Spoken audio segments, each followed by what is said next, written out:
going? We're back with Poor Sports Seattle. Another week we survived. If you live in the Seattle area, you've survived probably our one snow of the year. It's definitely our first snow in the last 2 years where I live because I have a not quite 2-year-old daughter and we did not get to put her in snow in her first year. I will defend our region, by the way, because people make fun of us because when an inch of snow falls in Chicago, they don't even notice. And when an inch of snow falls here, it's pandemonium. You want to know the reason? Because Chicago is flat as hell. Don't let these Midwest people pretend like they don't. There's no elevation change. If you're on an airplane in Chicago and you're leaving the airplane or leaving the airport, when the nose of the plane lifts up, you can see the entire city of Chicago. Give me a break, Chicago, and your snobbery around snow. Yeah, of course you get 11 feet of it, and you have to live in igloos for the whole winter. But it was yeah. So we. Also, by the way, I will say Snowmageddon a couple years ago. You guys remember everything is a Mageddon out here? Remember Snowmageddon? That was a legit amount of snow, and it was very hard to drive in. I did a little bit of driving in that time. I hate driving in the snow. So I'm happy to be doing a podcast instead of having a real job doing radio. This is what I wanted, folks. This is what I wanted and not what I have been relegated to because nobody will pay me to talk about sports. This is what I wanted. Come see me do stand-up comedy, by the way. 2 days from now, Wednesday, I will be... Oh, Jesus Christ. What the hell is happening here? 2 days from now, I will be at the Seven Cedars Casino with my buddy Gabriel Rutledge, and go to CaseyMcLeanComedy.com for other stand-up dates, but that'll be a fun one. Gabe's the best comic in the Northwest. One of my favorite comics to watch, so come out to that. All right, we have big, just not breaking, not super new Mariners news. Actually, there is a little bit of news on the Jorge Polanco front, I will say. The Mariners signed Jorge Polanco, which has happened since I last recorded a podcast. I think that it's a Mariners move that's like bound to disappoint because Jorge Polanco was here last year on a team that didn't make the playoffs. So replacing Jorge Polanco with an older version of Jorge Polanco is not exciting to anybody. I understand that completely. He's a little bit cheaper this year. You don't have to trade for him, blah, blah, blah, blah, blah. I understand why it's not exciting. I'm going to talk about why it's probably not bad. Why the Jorge Polanco that you get this year will probably be a little better on the whole than the Jorge Polanco that the Mariners got last year. But we did get the news that the Mariners have included as part of his contract, and this I'm sure was a condition to sign him. The Mariners hopefully are not just handing out this kind of thing on a regular basis, but part of Jorge Polanco's contract is a full no trade clause. Can you imagine a guy in Jorge Polanco's position having enough leverage on a team to ask for a full no trade clause? And also, I would say the Mariners are going to pay Jorge Polanco, I think, $7.75 million with some incentives. There's also a vesting player option for next year. So it's like if he gets 450 plate appearances, there's a vesting option that vests for $6 million. That it's a player only option, not a mutual or a team option. And again, can you imagine being a player who has performed the way that Jorge Polanco did last year and having the leverage to say, I want a no trade clause and I want a player option, a vesting player option? It seems impossible. A guy who was like, obviously didn't have a lot of market interest. Seems impossible, but this is the exact kind of guy the Mariners can acquire, which is a guy who is probably signing one of the last contracts of his career, barring a huge career resurgence. And I will say, like, if Jorge Polanco vests that option, there's almost no chance that he accepts that option. If he gets 450 plate appearances and plays pretty good, he's not taking that option because he's got maybe one contract left after this. I mean, you probably thought that last year, right? But he's probably got one contract left after this.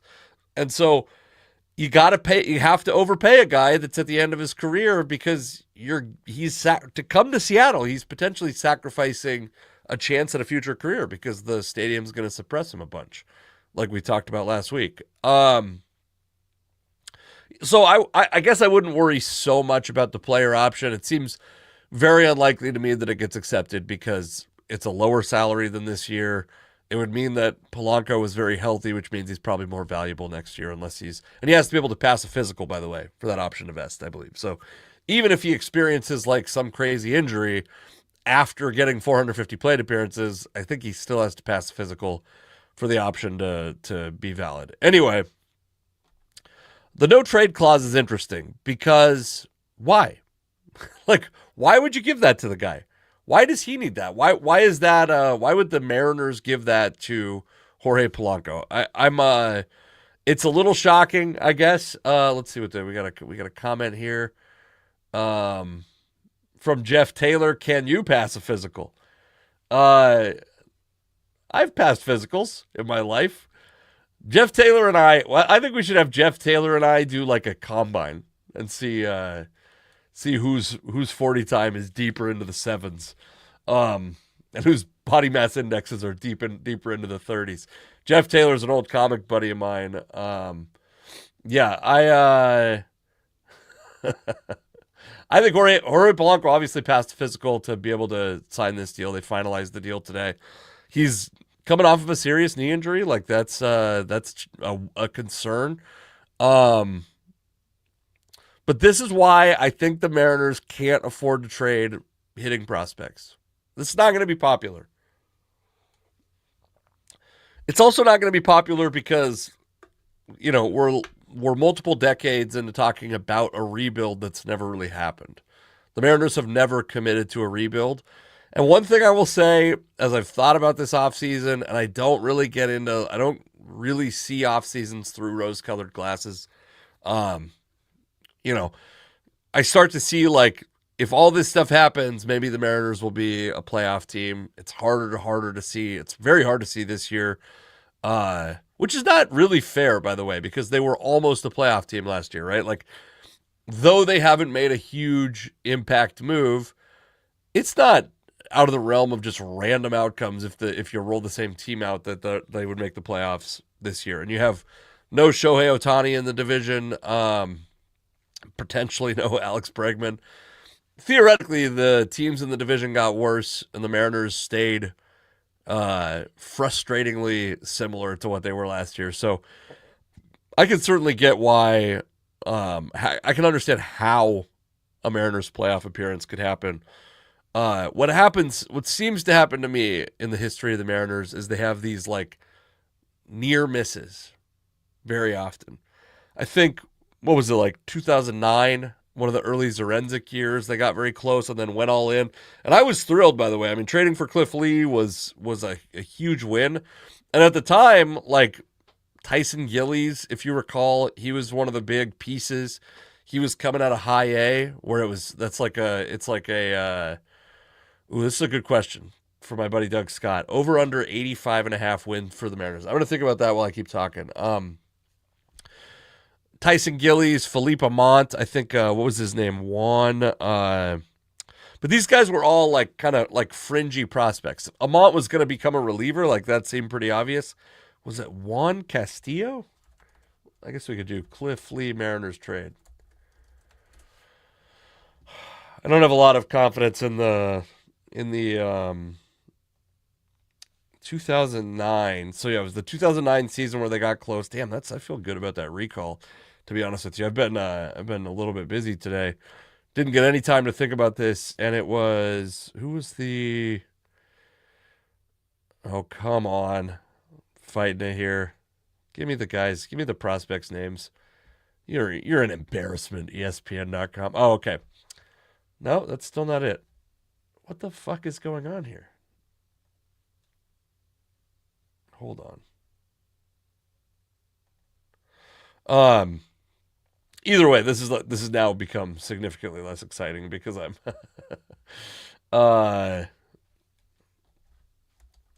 Give me the goddamn Phillies package. He came from the Phillies, and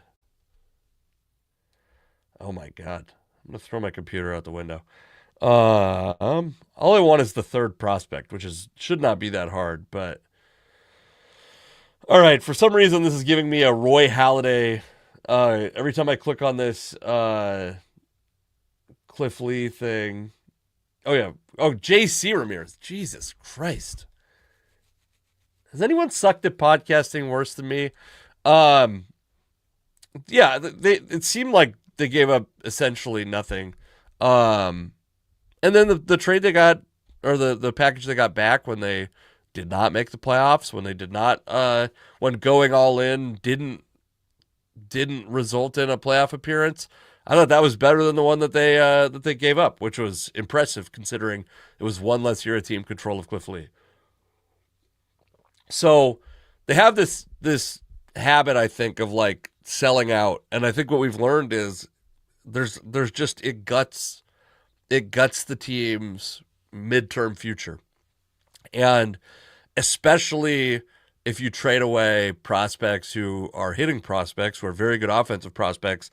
What we are now seeing, and I think it's gotten worse, by the way, in the last, I don't know, 10 years during the Dipoto era. I think it was true in the Zorenzik era also, and the Bavasi era also. General managers for the Mariners. I think it was apparent then, but less pronounced. And now, dudes just do not want to sign in Seattle because it's career suicide. It means it might be the end of your earning potential if you come to Seattle. And so to me, you almost have to just hang on to those guys because you may never get to acquire another near the majors or major league caliber offensive player until the next guy you draft that year comes around. And they've certainly done a better job, I think, in recent years of stocking the farm system with offensive talent, and they have the third overall pick this year, but I don't know. So over under 85.5 wins. Great question. First off, Doug, are we putting any money on this?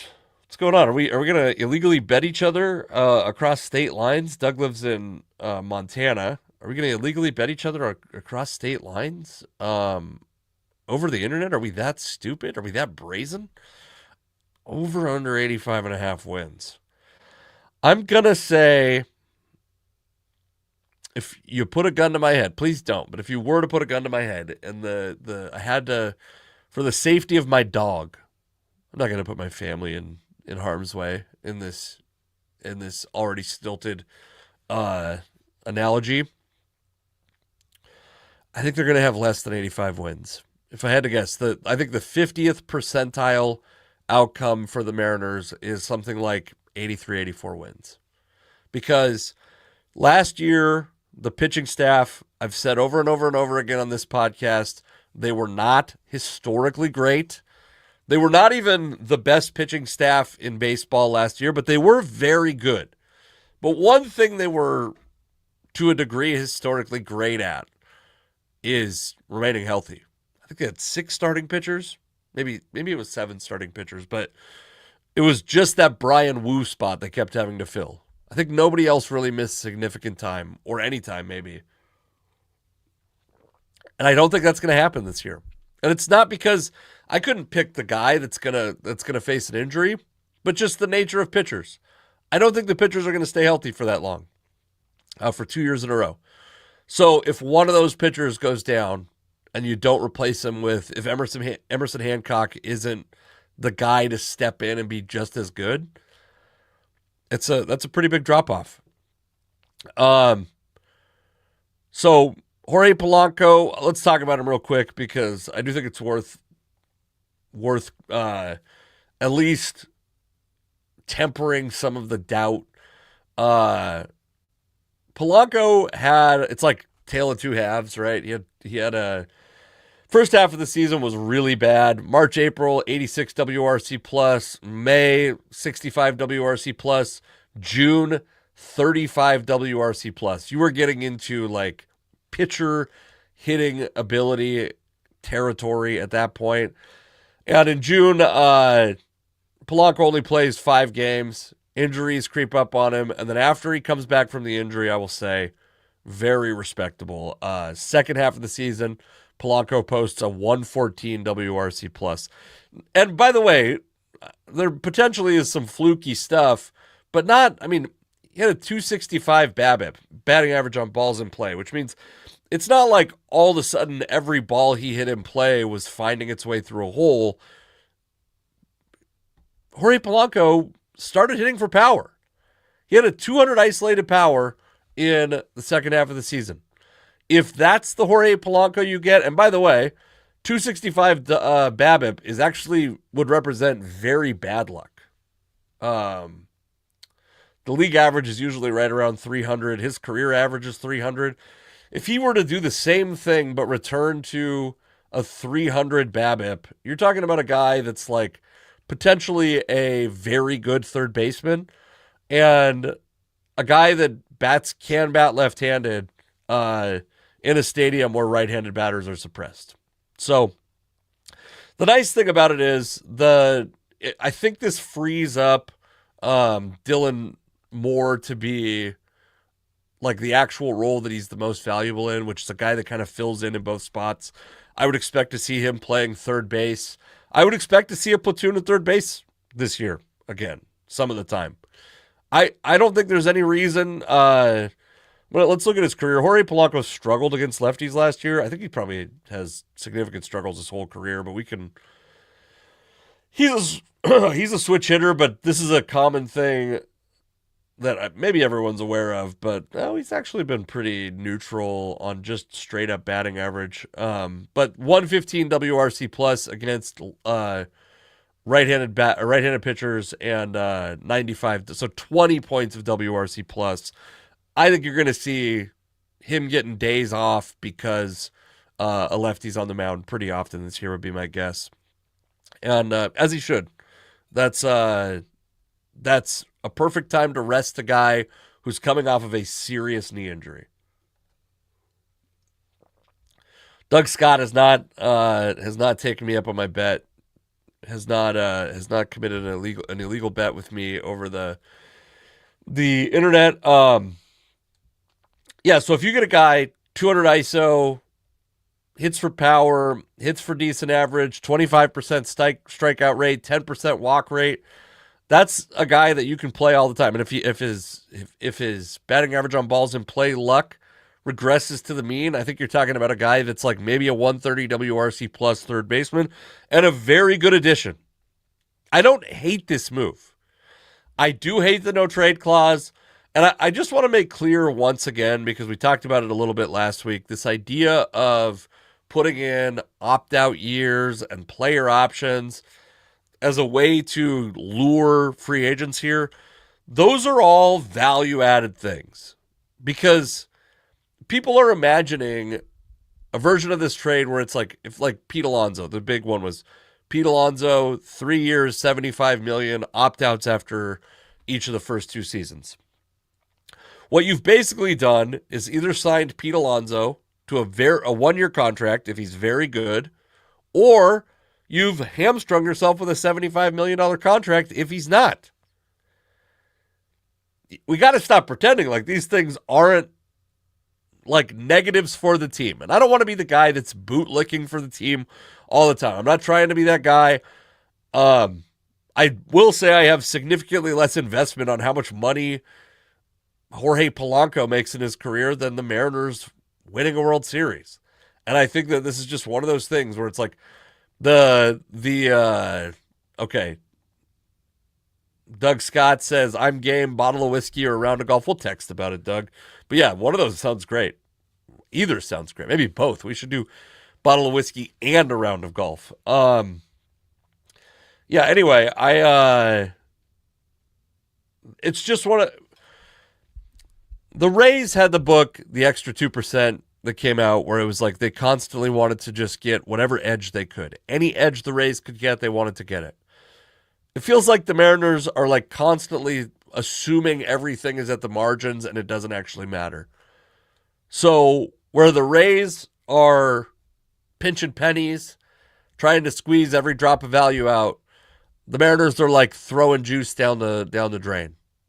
How many? This is a great example. Mitch Garver, Mitch Haniger. If those guys combine for 500 bad plate appearances in 2025, that's an immense failure. Because both those guys, I think Haniger's 2 seasons in, and Garver's 1 season in. These guys have spent significant time struggling. The Mariners, to a degree, know who those guys are. Just because they're making a combined like $30 million doesn't mean that the team should give them a lot of plate appearances in 2025. But a lot of people will say, "Oh, well, it doesn't matter. I mean, it's at the margins. It's who cares? They've got so many other problems," and that's true. That being said, I think you got to let those guys come to camp and try to. I don't want them cut right now, but what I will say is, if they have a sub 100 WRC plus as like a dueling bad DH tandem, that's bad. And Garver's not really a backup catcher either, by the way. Okay, I don't know. The Polanco move's fine. Whatever, who cares? It's so uninspiring. That's the ultimate deal. Is this offseason, I thought last offseason and last season the Mariners had reached the pinnacle of discontent with the franchise. And I think there's more meat on that bone somehow. I even saw, because I'm a realist. I saw the clip going around of one of the dudes from the Marine Layer podcast talking about how the fans feel lied to. Because the Mariners said in 2018 that when the time is right, they'll have money to spend. I'll give them a little grace on that, because 2018, I don't think you expected, certainly didn't expect the effects of COVID, right? I think the Mariners weathered that pretty well, but you didn't expect the effects of COVID. But also, like, the regional sports network landscape has completely changed since then. Maybe some people could have projected it, but a lot of teams have found themselves in this boat and had a lot of budget tied up in the idea that these regional sports and network contracts were going to be very lucrative and around for a long time. And the Mariners are hamstrung in that regard. So, do I think that the Mariners ownership group could afford to go all in, lose a little bit of money, earn some cultural relevance and make that money back? Absolutely. But I get it. Like, all right, I at least can give some grace on the fact that a lot has changed since 2018 that no sports executive could have projected. The Seahawks hired a bunch of staff from the Saints. Is that exciting? I don't know how to feel about this, because it's like suddenly everyone becomes an expert on, like, well, this is an offensive line coach. This guy's great. Seahawks fans are very enthusiastic, and so they will very often go like, whatever the Seahawks do is good. It has to be good because the Seahawks did it. I don't know if these guys are any good. I know that the Saints had some stretches last year where they had a dominant offense. That's true. And they did it, by the way, with Derek Carr, who is, I mean, hard to argue he's better than Geno Smith at this point, right? But they also struggled the latter 2/3 of the season. Is it exciting to see these guys follow Clinton Kubiak to Seattle? I don't have strong feelings about it. I don't know a lot about what offensive line coaches are good and what run and pass game coordinators and quarterback coaches and whatever are actually good. I don't know. It's the expected move. Similar, by the way, to like Ryan Grubb goes to Alabama. I can't work myself up about that. Obviously, he was going to go back to Alabama to be with Kalen DeBoer.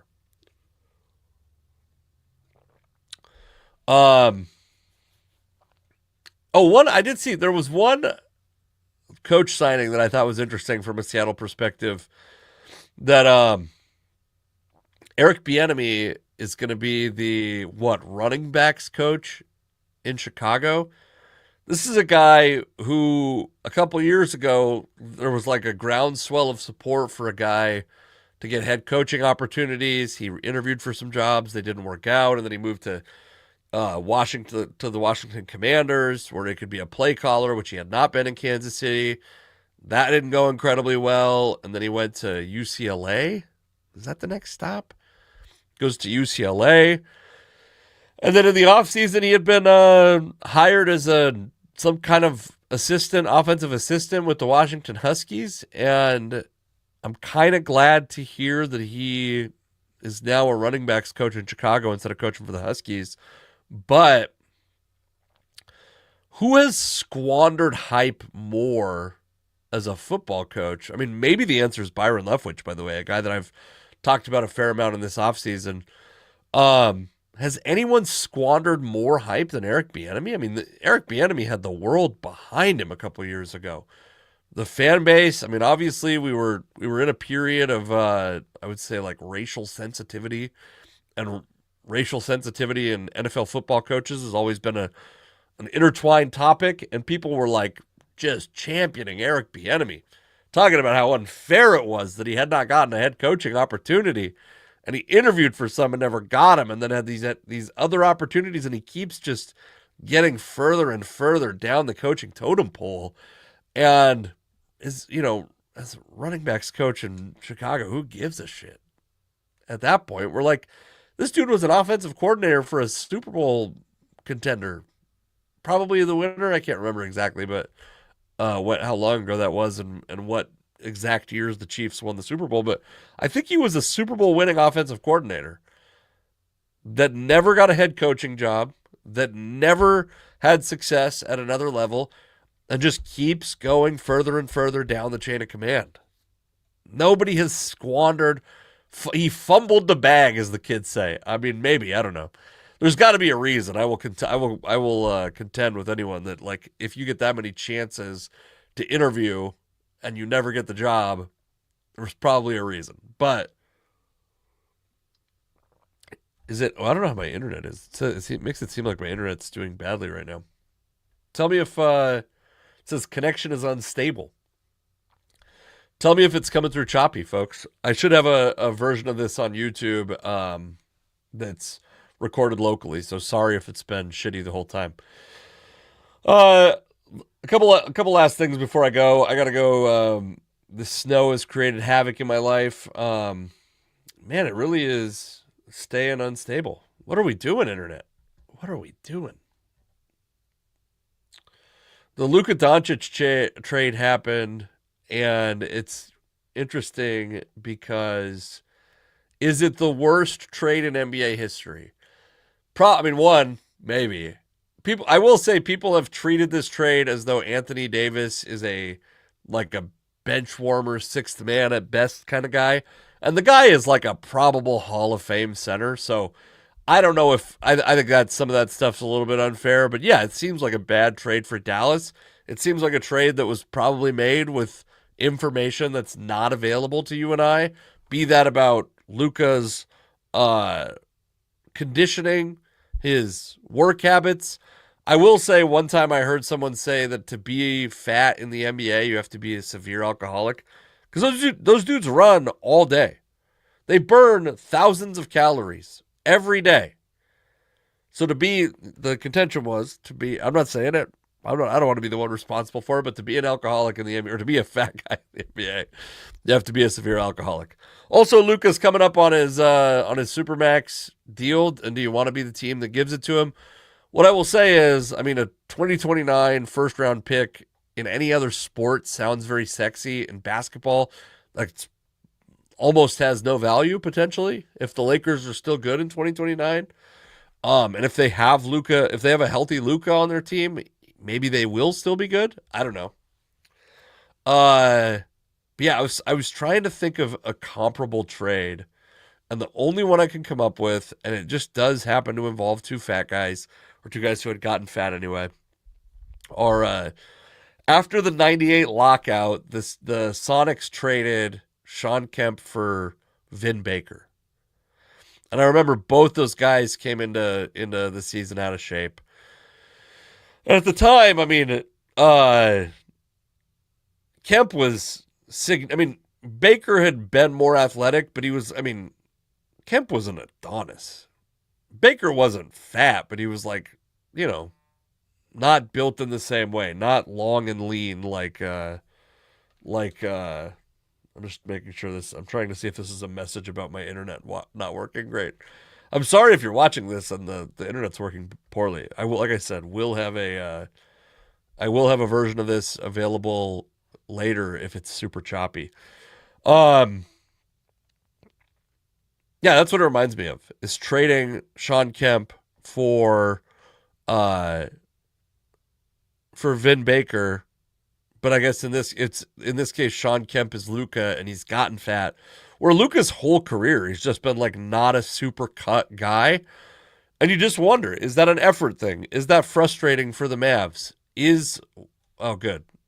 Thank God. Doug Scott says no issues I can see. Thank you. He's in Montana too. They barely have internet out there, so it must be going okay. Yeah, I mean, I think that the one thing, I mean, again, I think that the Anthony Davis slander has been tough on this one, but it's a bad trade. It's a surprising trade. It's a shocking trade. That's the other thing about it is like, I don't even know if it's the best trade the Mavericks could have gotten for Luka because he's, in his mid 20s and plays a position that doesn't require, if you're a 33-year-old point guard, that's tough. When you're 6'7" or whatever Luka is, you can last a couple extra years probably in the NBA. Even as a fat, like not in great shape guy. Can he play the 4? I don't know, but like in the modern NBA, maybe. I'm happy to hear your thoughts on it. I thought it was lopsided for sure. I thought it was a bad trade for the Mavericks. I didn't think it was like people acted like Anthony Davis was nothing. And I'll grant you, he's injured a lot, but the guy's going to be a Hall of Fame center. One last thing, kind of fun. Go check out Adam Ray's Instagram page. Because Adam Ray is a comic who he's been around forever. He's been a great Seattle native comic. He's not a Native American. He's from Seattle. He's been a great comedian for years, and he's had this. I mean, many of you probably know about him. If you know about me and you don't know about Adam Ray, you're fucking up. He's had this huge career jump in the last couple of years, and he did a guest spot for Shane Gillis at Climate Pledge Arena, and after the show, he took a picture with Mike McDonald. Mike McDonald came to Climate Pledge Arena to see Shane Gillis and went backstage. And I'm going to tell you, I was ready to say that Mike McDonald, I don't like Mike McDonald. I'm okay if the Seahawks move on from Mike McDonald the next year or two. Now I say, Mike McDonald, first off, go to CaseyMcClainComedy.com. Find any show. I'll let you do 10 minutes. I don't give a shit. Come on out to a show, Mike McDonald. I think that's awesome. It's also interesting the time that we live in where I feel like a couple years ago that would have faced significant backlash because of the controversy that was surrounding Shane Gillis, the ongoing controversy of our political system. And now the guys that did Biden and Trump on Kill Tony many years ago or not many years ago, many months ago are giving the Seahawks head coach a hug, and it's like in public. People are excited about it. I think that's awesome. Mike McDonald, you found a friend you didn't know you wanted that you don't actually want in me. Please come out. I'll get you in for free to Seven Cedars Casino to watch me and Gabriel Rutledge. All right. I got to go pick up my kids. Thank you guys for listening. Hopefully I have a cool podcast coming out on Thursday. I actually recorded it earlier today, which is part of the reason why I'm a little underprepared for this, but it's going to be fun. Corbin Smith, formerly of Sports Illustrated, is going to talk to me about his comedy career. So you may not have known that Corbin Smith did stand-up comedy, but he did, and we talk about it in depth. Yeah, subscribe, tell a friend, whatever you do. I love you. I will talk to you on Thursday. Bye.